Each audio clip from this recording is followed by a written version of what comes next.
The topic I want to talk about is aging. We have a lot of preconceived notions about what that means, what that entails as far as deterioration, and implicitly within it you are going to degrade and there's nothing you can do about it. But I want to challenge that. First with an example of Terry Walls. If any of you are familiar with Terry Walls, she's an MD who was having a severely progressive form of MS, ALS-like symptoms, wheelchair bound, not a lot of hope. And in a moment of self-reflection, she determined she wasn't getting the answers that she needed within the medical world, started looking at information in just the available research using her mind, and came up with what is now called the Walls Protocol. And she actually uses a term called euthany, that we can get younger for a period of time, reverse a certain amount of what we think of as aging. She can run and bike, by the way, now. This was a wheelchair-bound, progressively degenerating person who's aged and progressed. There's another thinker out there named Devaney. I believe he was an economist. He may have a book out already. I know he's working on one to try to quantify what is aging. And the best he could come up with, this is a brilliant guy, the best he could come up with is that it is accumulated damage. Meaning, if we can prevent damage, mitigate whatever damage it is that we are exposed to, and or reverse some of it, you're not obligated to age. Furthermore, we have examples of people who start in their 80s with strength training or whatever their mode of progress is for a healthy, fit investment. And lo and behold, at 90-something, they're in better shape. I have a number of clients who started in their 70s, 60s, 50s, who are more fit now than they were in their, in some cases, 20s, 30s. And last but not least, we also have, not that I like argument by analogy a whole lot because it is a logical fallacy, but it can help to illustrate what's going on here. I have this distinct memory of an episode of Top Gear, which I saw a few years back. I'm kind of a fan, although I haven't seen the show in quite a while. And the guys were challenging people's beliefs about fuel economy. You know, people will have, based on ratings, EPA ratings and some of the international ratings, and just what car manufacturers put out there, this car is good, this car is bad. This car is going to use more fossil fuel, this one's going to use less. And they've done a lot to challenge that, actually, wherein they looked at the production of electric vehicles and how actually it's not a net benefit to the environment. All that's a whole other debate. But in the one episode when looking at fuel economy, they took a handful of supercars, put a gallon of fuel in there, if I remember correctly, it was a gallon of fuel, and then they just took them hard on the track. So these are Ferraris and Lamborghinis and maybe Bugatti Veyron or something. And all of them ran out of fuel within, I think, about a half mile. So they got about a half mile per gallon. And their ratings, the supercar's rating is, I don't know, city is maybe 7 miles per gallon. If you take a Lamborghini out on the freeway in 6th gear and you're cruising at 60 to 70 miles per hour, you probably can get 30 miles per gallon, I don't know. The point is how you drive it plays a much bigger role than whatever its rating is. And like I said, I'm not keen on analogies, but we can think of this with what we do with our bodies, because so often we are addressing our belief around age by thinking of it as we've sort of been saddled with a certain vehicle, and other people have a supercar. And so what's the point? Why even bother? But I would challenge you to think about it instead like this.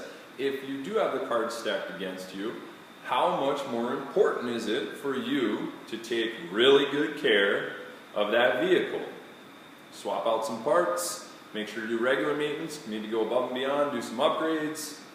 We can do the same thing with investing in ourselves. Now I have a handful of clients, just today actually, one of my clients, he's in his 60s, he has Parkinson's, he's an awesome guy. And he was talking about an event he was at recently, that he and I, we have this mantra that age is BS. Age is BS.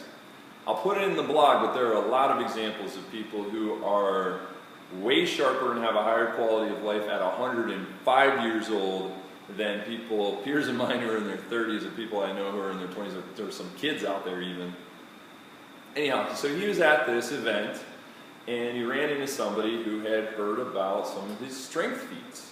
And this gentleman asked my client specifically about some of his lifts, and my client was telling him some of the lifts, and the guy said, "Oh my goodness, I've never been able to lift that much, even when I was a collegiate athlete." And my client said, "Yeah, me either." We met about 6 or 7 years ago. That's when, he's always been pretty active. But we met about 6 or 7 years ago. That's when his commitment to fitness began. And he has continued to progress in all kinds of domains to the tune of being stronger in some areas than in his entire life. This is somebody with a neurodegenerative condition. He's in his 60s. He's got every excuse. And it adds up to he doesn't care. He doesn't tolerate it. He does not tolerate the narrative that as time goes by, you have to accept things are going to be worse. Now, I don't do anything magical with my clients. Yeah, I know a lot about the fitness journey and exercise science and nutrition and mobility and whatever. But the most profound thing really is to have a conversation about the long term, which I've been talking about recently. And so lo and behold, wouldn't you know it, oddly, I have quite a few people I know, clients and just people I'm connected to, who 5 years later, 10 years later, 15 years later, as they age, they improve. Weird, huh?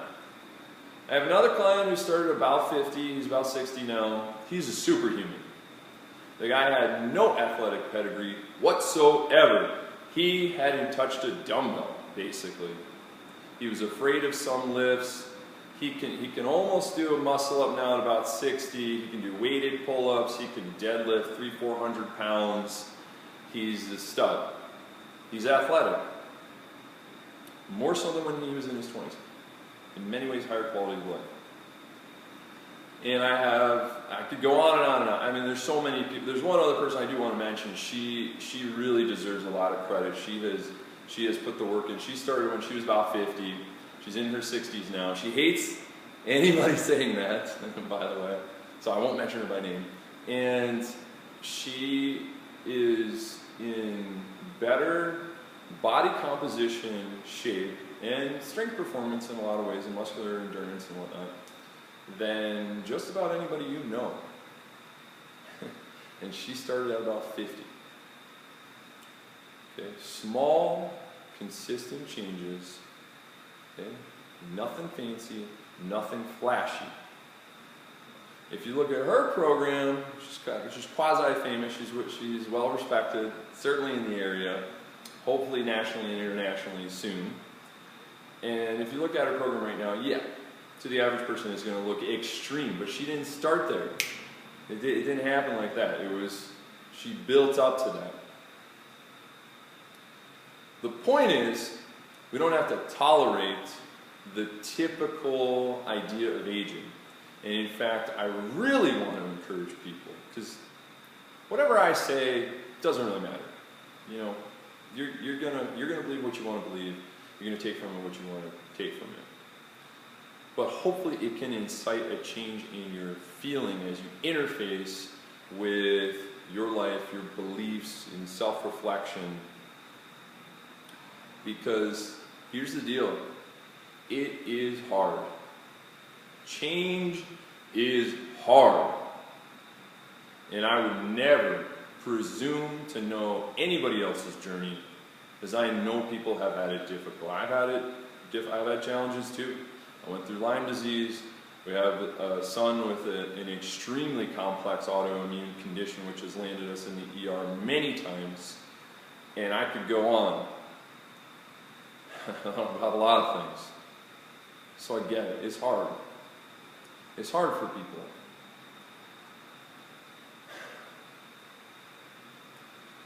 But don't let that difficulty get bolstered up by finding more sophisticated equivocations, more sophisticated excuses. We got to find a way out of our modes, out of the familiar, into facing the fear of the unfamiliar. We've got to figure out more ways to break out of that, not more nuanced arguments for why you are where you are. And that's coming from a place of compassion and empathy. I know it's tough. I know it's tough, but age is BS. It really is. Genetics is BS. Environment is BS. Change your environment. If you've been saddled with the crappy car, that's your genetics. Take better care of it. Don't throw up your hands in exasperation. You've done it in other areas of your life. You don't have to tolerate it. You don't have to accept it with your health and fitness. And it's not to say it's easy, because it isn't. But you know what? Nothing in life that's worthwhile is easy to do. We measure value and worth by virtue of how difficult it is, how rare it is, how hard it is to do. And you want that. You don't want it easy. You think you want it easy. You don't want it easy. The worst parts of us want it easy. We want a quick fix. Where are you going to be then? Age is BS. Don't tolerate it. And spread the word.